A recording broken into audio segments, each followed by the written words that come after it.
I hear again in this month of August we are entering, ground opening his mouth and claim house and people. As I see it right now in my vision, it is terrifying. In one of the most remote corners of Afghanistan, they are pulling the living and the dead out of what's left of their homes. These buildings were no match for an earthquake that hit just after midnight, splitting families as they slept.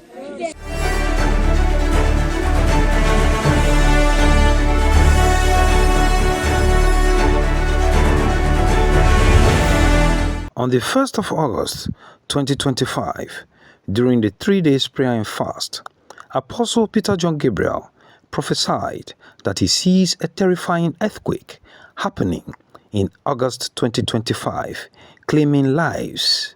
These were his words. I hear again in this month of August we are entering, ground opening his mouth. What is that? What is that? What is that? Ground want to open his mouth and claim house and people. We should pray that this does not happen, because as I see it right now in my vision, it is terrifying.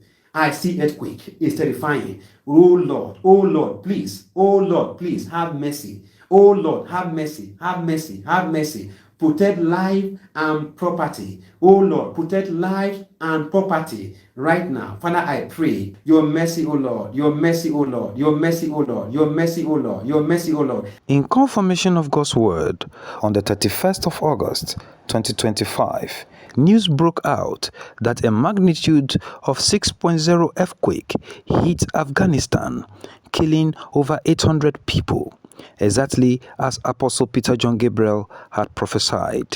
Terrifying earthquake in August 2025. Let us watch what happened. Good afternoon. An earthquake in Afghanistan has killed more than 800 people, but there are fears entire villages have been flattened.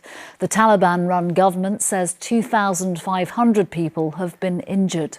The magnitude 6 quake in the east of the country struck just before midnight our time. It was felt by more than 1.2 million people, shaking buildings from the capital Kabul to neighbouring Pakistan's capital, Islamabad.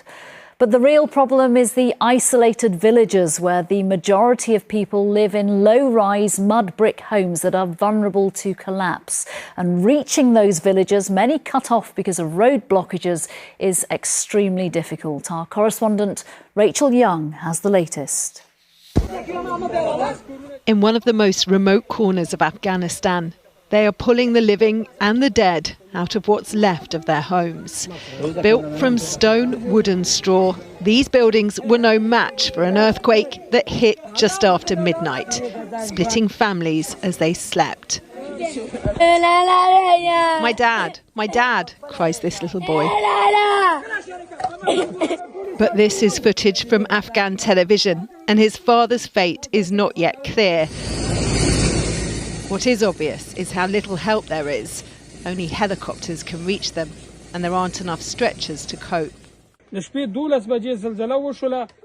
Almost the entire village has collapsed. There are children trapped under the rubble. The elderly are under the rubble. Young people are under the rubble. We need help here. But there are far more injured than there are helicopters, and already many of the region's hospitals are overwhelmed. The Taliban-run government says it put a search and rescue operation into place shortly after the quake hit. But this is one of the poorest countries in the world, and some of the worst hit areas are still to be reached. Right now, because of the earthquake, there have been several landslides that have happened, and that have blocked even the existing roadways and pathways. So search and rescue efforts are going to be extraordinarily difficult. There is aid being sent in, but this is a country where more than half the population was already in need of humanitarian assistance. That makes the task of helping the injured and the homeless even tougher, as they race to get what little help they have to the thousands who need it. Our condolences goes to the nation of Afghanistan. May God comfort them for this great loss in Jesus Christ's name. Testimony of Jesus, It's all about Jesus.